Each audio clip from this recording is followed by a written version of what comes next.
Buenas tardes. Hoy vamos a conversar un poco sobre la construcción del otro por la desigualdad. Habíamos visto ya la construcción del otro por la diferencia, por la diversidad, y hoy vamos a hablar de la desigualdad. Esta construcción del otro por la desigualdad se da sobre todo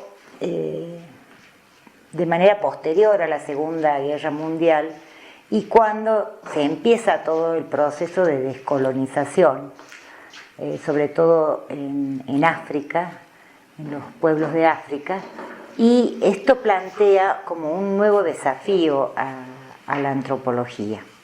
También coincide con podemos decir, la aparición o con el surgimiento de antropólogos nativos, como somos nosotros, por ejemplo. Nosotros somos antropólogos nativos en el sentido de que no estamos en el epicentro de la construcción del poder del mundo, no somos ni europeos ni estadounidenses, ¿no? Entonces empiezan a surgir antropólogos que desde otra perspectiva miran y analizan la antropología, ya sean latinoamericanos, africanos o asiáticos, digamos. ¿Qué es lo que diferencia, qué es lo que caracteriza a esta construcción del otro por la desigualdad? En primer lugar, se deconstruye totalmente esta idea de las sociedades primitivas como unidades aisladas, como sistemas cerrados, y se empieza a mirar en perspectiva la relación entre las sociedades. Las sociedades no son estas bolas de billar que decíamos en la construcción del otro por la diversidad, que se chocan entre sí y mantienen su unidad, su homogeneidad, y un sistema cerrado que se entiende por sí mismo, ¿no? Se explica y se entiende en sí mismo. Entonces, acá la perspectiva cambia y toma como mucha relevancia la idea de la dominación, del poder, de la desigualdad. Son como los conceptos centrales en esta construcción del otro. Esta desigualdad se da al interior de las sociedades, una cuestión de, podríamos llamar, de clases sociales o de desigualdad de poder, desigualdad de recursos, etc. Pero también se da entre las sociedades, también se plantea la desigualdad entre las sociedades, según la época, llamadas centrales o hegemónicas o capitalistas, las sociedades capitalistas y las no capitalistas. Ya no se ve con esa mirada ingenua lo exótico, sino también se plantea hasta qué punto ese exotismo no es producto de la desigualdad de las relaciones de poder. Entonces tenemos como que uno de los conceptos fundamentales dentro de esta construcción del otro por la desigualdad sería el concepto de dominación y el concepto de poder, relacionado también al poder. ¿Sí? Entonces, hay dentro de las teorías sociales clásicas, la teoría que de alguna manera es retomada por los antropólogos y que es reelaborada y aplicada, es la teoría marxista, ¿sí? Tratar de ver a las sociedades con esta óptica de la dominación y del poder. Tratar de ver en última instancia las desigualdades que hay en las sociedades. Hay muchas corrientes de pensamiento que surgen en esta época, que se las ha llamado neomarxismo. El neomarxismo no es una única corriente, qué sé yo, no es como el estructuralismo francés que tiene una única base teórica, digamos, y que puede haber alguna que otro desacuerdo, pero es una única construcción teórica. El neomarxismo es como una bolsa donde podemos poner distintos autores que apelan a las explicaciones que Marx dio, que las reinterpretan y que se produce también todo como una, podríamos decir, exégesis de la teoría marxista, un gran debate, una gran discusión, si Marx dijo, si no dijo, si quiso decir, si qué tal, pero si la traducción, etcétera, etcétera. Ahora no vamos a entrar en eso porque para eso se necesitarían varios cursos, tampoco soy especialista en el tema, pero sí vamos a ver como los núcleos principales. Ustedes saben que Marx fue un autor que tuvo una amplísima producción y esa amplísima producción a la vez fue leída, reinterpretada, vuelta a interpretar, incluso hay marxiólogos, diría yo, que de pasillo que ni siquiera han leído a Marx, pero lo citan a Marx y opinan y van, pero es como un autor imprescindible en las ciencias sociales, ¿no? De hecho, Wolff, por ejemplo, dice que la historia de las ciencias sociales es una historia de un diálogo o de una discusión con Marx. Uno puede estar de acuerdo o no estar de acuerdo, pero no puede dejar de tenerlo de referencia, ¿sí? Entonces él dice, bueno, todas las ciencias sociales rondan alrededor de esto, ¿no? De oponerse totalmente a la teoría de Marx, pensarla como el dogma principal o tomar algunos elementos, pero sin duda Marx es un autor imprescindible, digamos, dentro de lo que son las ciencias sociales. Y este neomarxismo que surge de manera posterior a la Segunda Guerra Mundial, podemos decir que continúa hasta hoy también con una gran cantidad de enfoques distintos, ¿no?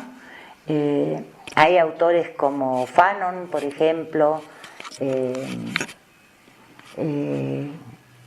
pensando también García Cangini o bueno, muchísimos. Tenemos a Godelier. En Francia se dio mucho el neomarxismo. Y hay un autor que es el que nosotros vamos a desarrollar en este momento, que es Meillassoux.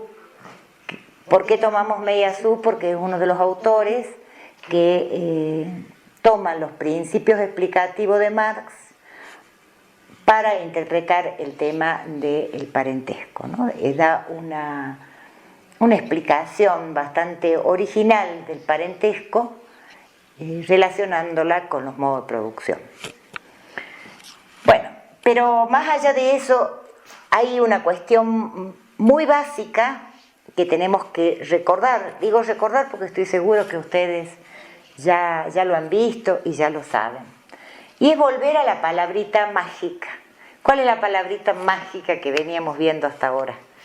Y que empezábamos todo con esa palabrita mágica. Es la palabrita estructura. Es preguntarnos ahora, en este contexto teórico, ¿qué es estructura?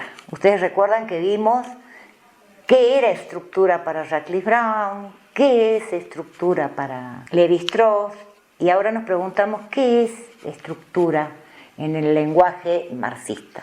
Y vamos a ver que es muy distinto a lo que veníamos viendo hasta ahora.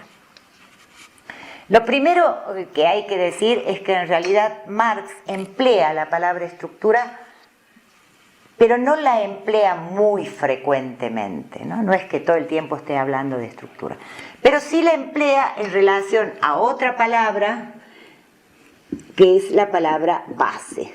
nosotros vamos a encontrar, cuando lo leemos a Marx, que dice en la base o estructura, o simplemente dice base. Es como que estructura lo asimila a base. Mucho más emplea la palabra base que estructura. No obstante, los neomarxistas toman fuertemente esta palabra estructura. Bueno, ¿qué sería la estructura dentro de esto? O la base. Marx, en realidad, lo que desarrolla de una manera genial es la explicación de cómo funciona el capitalismo. ¿Sí? Básicamente su producción está alrededor del capitalismo, era su tema de indagación fundamental, aunque podemos decir que nada de lo humano le era ajeno, pero su tema central es el capitalismo y desarrolla todos los conceptos en función de explicar el modo de producción capitalista. ¿Sí? Entonces, uno de los conceptos fundamentales es esto, modo de producción.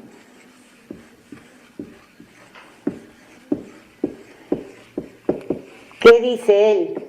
Que todas las sociedades,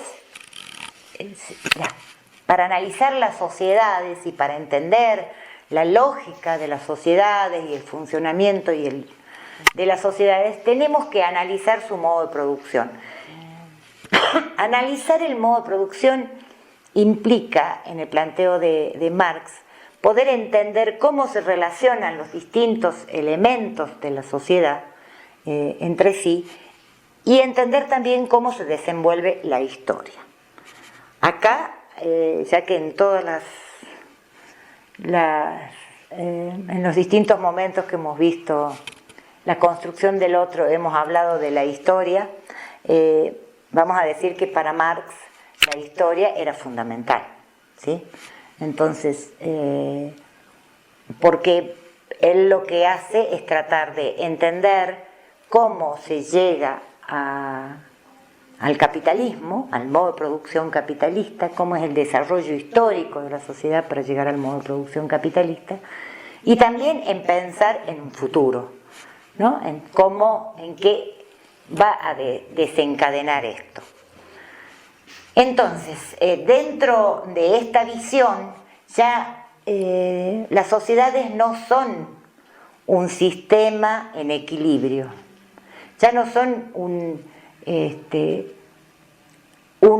sistema donde cada parte cumple una función porque hay una armonía entre todos esos elementos, ¿sí? Que es la idea de Durkheim, de Brown, etcétera, ¿no? Esta idea del sistema que está en equilibrio y que se desequilibra porque hay un elemento externo que ingresa en este sistema.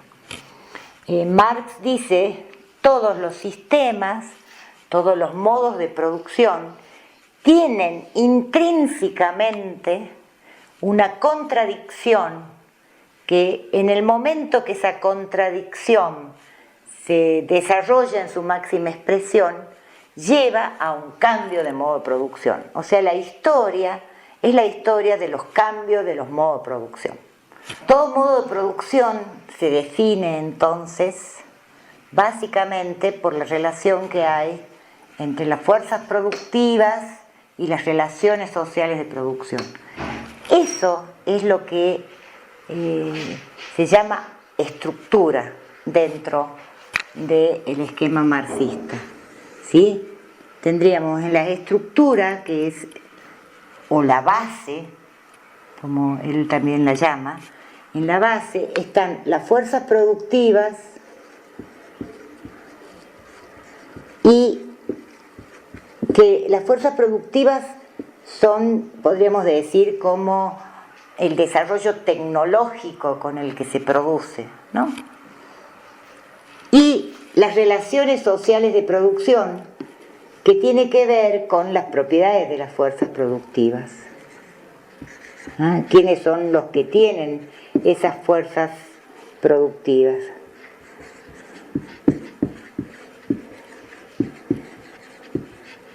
Entonces, cuando el desarrollo de las fuerzas productivas entra en contradicción con las relaciones sociales de producción, cuando se produce esa tensión, es que se producen los cambios del modo de producción. Esto entonces es, a ver, vamos a buscar otro color, esto entonces es lo que la estructura, esto sería la estructura o la base de todo este modo de producción, la relación entre fuerzas productivas y relaciones sociales de producción. Ahora, ¿qué dice Marx? En la sociedad hay más cosas que las fuerzas productivas y las relaciones sociales de producción. Sí, hay organización política, hay ideología, hay relaciones de parentesco, etc. Eso es lo que Marx denomina superestructura, porque no está en la base, no determina el modo de producción, pero de alguna manera lo reproduce, ¿sí? Entonces acá tenemos la política, tenemos la ideología, en sus distintas formas. Eso sería todo un capítulo hablar de la interpretación de la ideología, pero bueno, podemos decir de todas maneras que es la manera en que se explica esto, es una forma de interpretar la ideología, ¿no? Cómo se explica las relaciones sociales de producción y se justifica las relaciones sociales de producción a través de la ideología. Acá también entraría la religión y el parentesco. Entonces, lo que hay es esta base, esta estructura que condiciona, que determina, Marx dice, en última instancia, esto determina en última instancia todo este aparato superestructural. O sea, todo esto, podríamos decir, es producto de esto. De acuerdo a cómo sean las relaciones sociales de producción, eso se va a producir determinado tipo de religión, parentesco, ideología, formas de organización política, etc. Bueno, esta determinación, digamos, en última instancia, es de alguna manera revista por los antropólogos neomarxistas y dicen, bueno, sí, es cierto que hay una determinación de la estructura a la superestructura, pero también es cierto que la superestructura de alguna manera condiciona a las relaciones sociales de producción, ¿sí? También hay actividades políticas o ideológicas que cuestionan las relaciones sociales de producción y pueden ir condicionando. Es decir, hay como un ida y vuelta, no es tan determinante, digamos, esta división entre base y superestructura. Hay algunos autores, algunos antropólogos que hablan esta división, antropólogos neomarxistas, digamos, que no solamente hablan de estructura y superestructura, sino que más bien a la estructura, a lo que acá llamamos estructura, a lo que Marx denomina estructura, la denominan infraestructura. Estructura sería un segundo escalón, que sería la economía, todas las manifestaciones visibles de la sociedad, y superestructura, todos estos aspectos más simbólicos e ideológicos, ¿sí? Entonces hay distintas maneras de emplear este término estructura también dentro de los modos de producción. Godelier es uno de los autores, por ejemplo, que vamos a ver el planteo de Godelier en relación al parentesco, Godelier habla de infraestructura en cuanto a las relaciones sociales de producción, estructura la economía y superestructura estos otros aspectos más simbólicos, digamos, ¿no?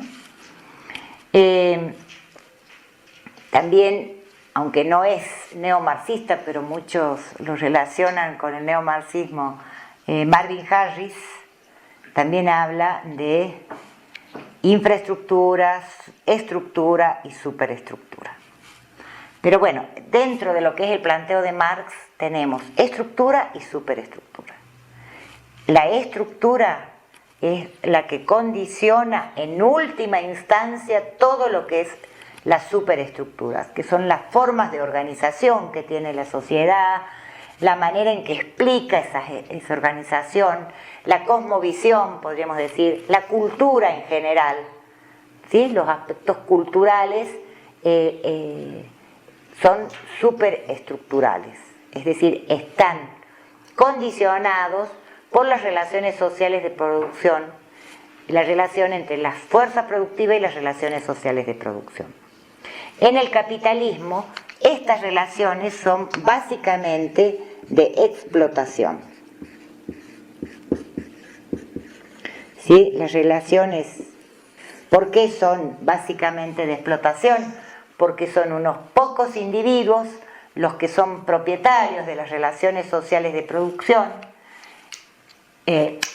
no son propietarios de las relaciones, son propietarios de los medios de producción, de la tierra y el capital, y que entablan una relación social de explotación con aquellas personas que tienen la fuerza de trabajo, digamos, que se convierten en asalariados, que lo único que tienen para mantenerse es su fuerza de trabajo. Entonces tienen que vender esa fuerza de trabajo para sobrevivir. Los dueños de los medios de producción, o sea, los capitalistas, compran esa fuerza de trabajo y de esa manera pagan mucho menos de lo que esa fuerza de trabajo produce y se quedan con lo que se denomina la plusvalía. Entonces, esa relación es una relación de explotación. Bien, ¿y qué tiene que ver todo esto con el parentesco? Nos preguntamos. Bueno, sí tiene que ver, porque digamos, en este esquema pensado así, decimos, el parentesco es algo superestructural, está en el plano de la superestructura, no tiene que ver con las relaciones sociales de producción, sino que es la manera en que se organiza, digamos, la sociedad, y es superestructural. Bueno, lo que dicen, y en esto hay una gran coincidencia con los antropólogos, es que una cuestión es el parentesco en la sociedad capitalista y otra cuestión es el parentesco en las sociedades no capitalistas, donde el parentesco juega un papel fundamental en lo que son las relaciones sociales de producción, porque el parentesco es en sí mismo una relación social de producción, ya que la unidad productiva en general es una unidad productiva familiar. Entonces, quienes producen son los miembros de la familia y los medios de producción pertenecen a la familia. Entonces, esto implica replantearse y mirar de otra manera el parentesco, ya no como una relación superestructural, sino como una relación de producción. Yo le decía que vamos a ver dos autores franceses, Godelier y Meillassoux. No plantean ellos exactamente lo mismo. Godelier plantea que el parentesco es relación social de producción y también es superestructural, es infraestructura y superestructura. Y Godelier tiene otra perspectiva. Perdón, Meillassoux tiene estoy diciendo que Godelier tiene una perspectiva distinta que Godelier, no es cierto. Y Meillassoux tiene otra perspectiva. ¿Por qué? Porque la pregunta de la cual parte Meillassoux es distinta. Él no parte preguntándose por el parentesco si es superestructura o si es base.